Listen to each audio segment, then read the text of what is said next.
there it is. Got it. All right.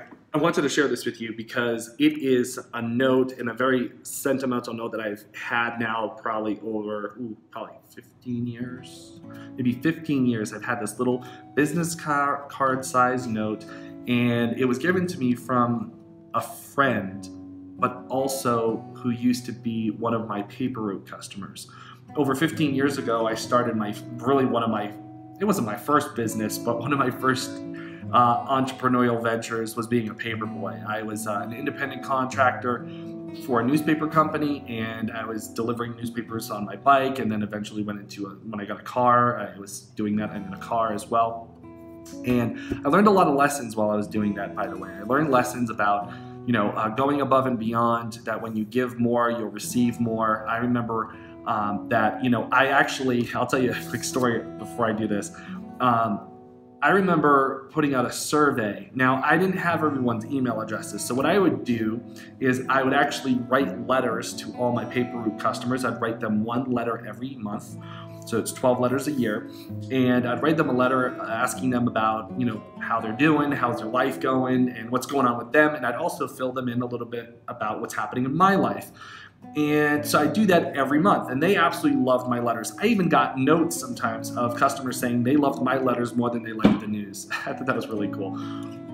Over the course of time, I also put a survey inside of the newspaper, and I do this every 3 months. I'd put a survey and I'd say, hey, would you rate your service? What can I improve on? What do you like so far? And I'd get these results back. And so whenever someone would say something that they wanted better, or maybe they wanted their newspaper in a certain spot, I would make sure that that would happen. That was really important to me. I'd like to know where they wanted their newspaper, and how I could better serve the customer.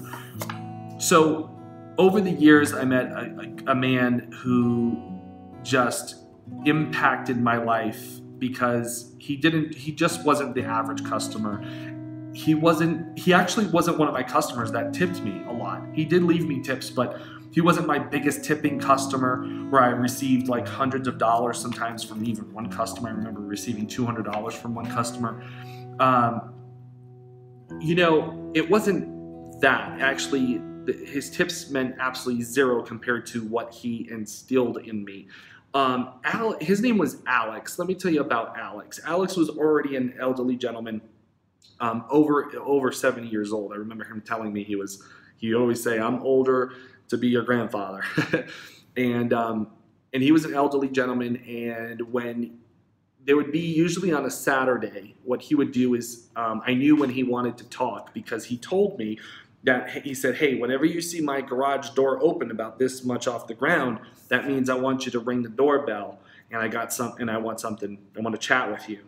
So this would happen like, I don't know, maybe every few months. The garage door would be open, and I knew I needed to give him about 15 to 30 minutes of my time to chat with him. And you know what? Every time that I sat with him and, we'd chat, sometimes we'd be outside just chatting a little bit. Sometimes he even invited me inside. I'd sit on his couch. He'd be on his reclining chair, just reclining back and forth. And he would not only just share these really powerful stories with me, some were about his life and his experiences, but most of the time there were stories about other people, and he always tied in a very valuable lesson to every single one of those meetings, every single one of those chats.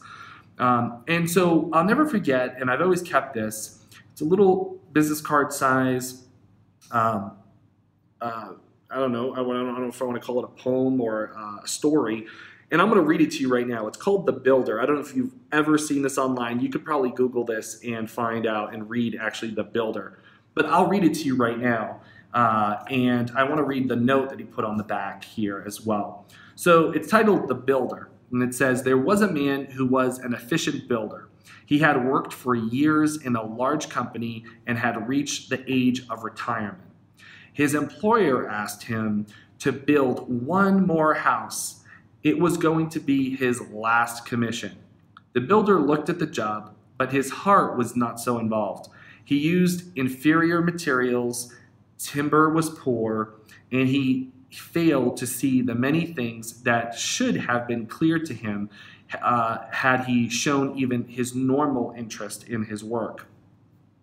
When the house was eventually finished, the employer came to him and said, "The house is yours. Here is the key. It is a present from me." The builder immediately regretted that he had not used the best materials and engaged the most capable workers. If only he had known the house was for him. We, as God's children, are building our own spiritual houses. The faithful God provides us with the best materials. What do we use? Let us be mindful of the many gifts of grace of our Lord. Let us ensure that our hearts participate in everything we do. Not one of us builds a house in eternity for someone else. It is always for ourselves. And the author of that is unknown. Let me tell you what he wrote on the back of this card. In my letters, I would ask them what was going on in their life and what was happening, tell me some new updates, and they would write back to me. I'd get letters back from my customers about things that were going on in their life. And actually, I still have some of those letters today. I don't have them physically, I have them digitally saved in my clouds.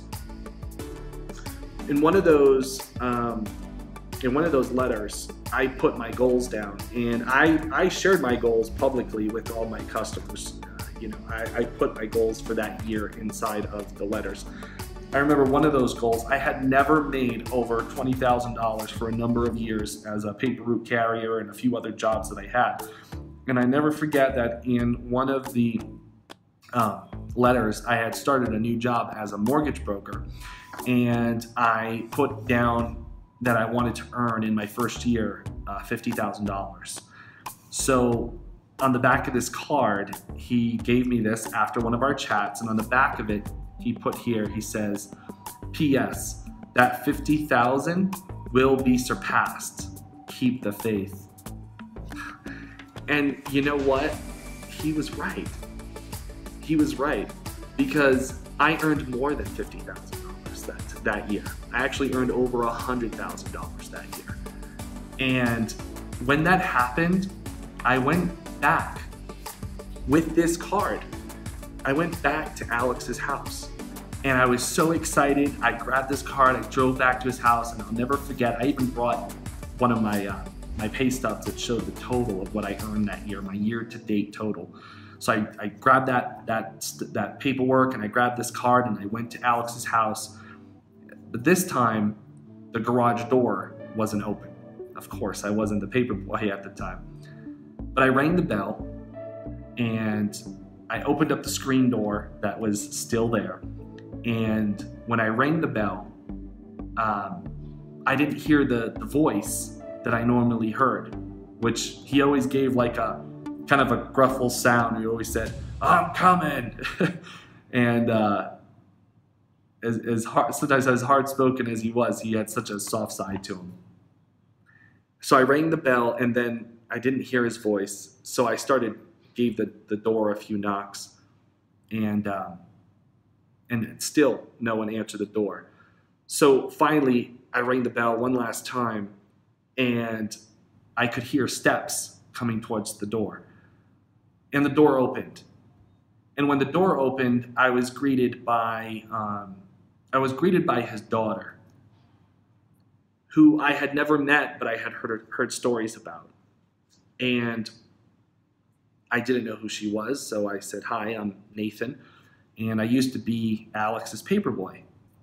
And she kind of stopped and had this look on her face, and she said, "You're Nathan?" And I said, "Yeah." She said, "Wow." She says, "You seem like you're all grown up."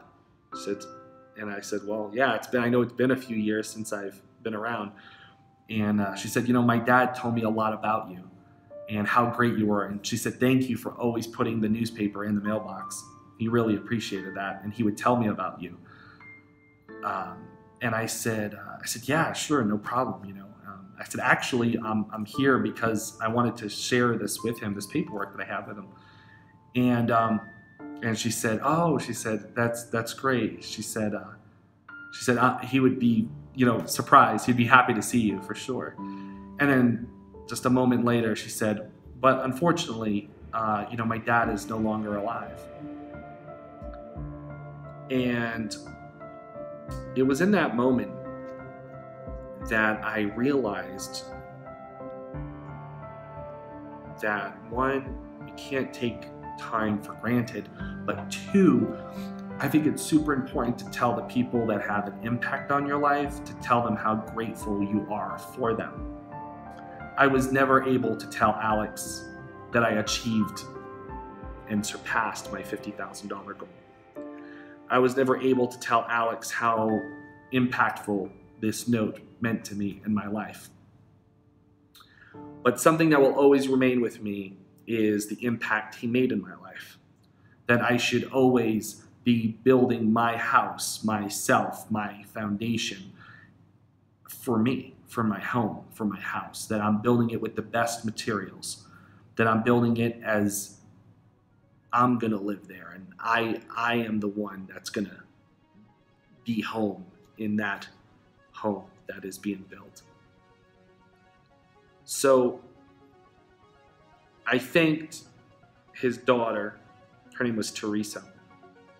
I thanked the daughter for having such an awesome dad, and I did share some of the chats we had, and I showed her this because I was excited still, and I showed her the card, and I showed her what he wrote on the back, and I showed her my pay stub, and she congratulated me, and I said, I just said thank you. I said thank you for, just having a really cool dad, and I hope he made an impact in your life as he did in mine, and I just want you to know that he made an impact in my life.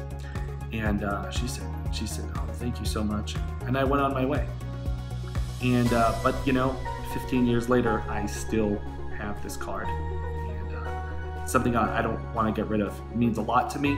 It means to me that it's just a reminder that, one, I always want to tell people who believed in me how grateful I am for them, and it also shows me that it's important to write down your goals, share it with others, share it with people that support you, share it with people that care about you.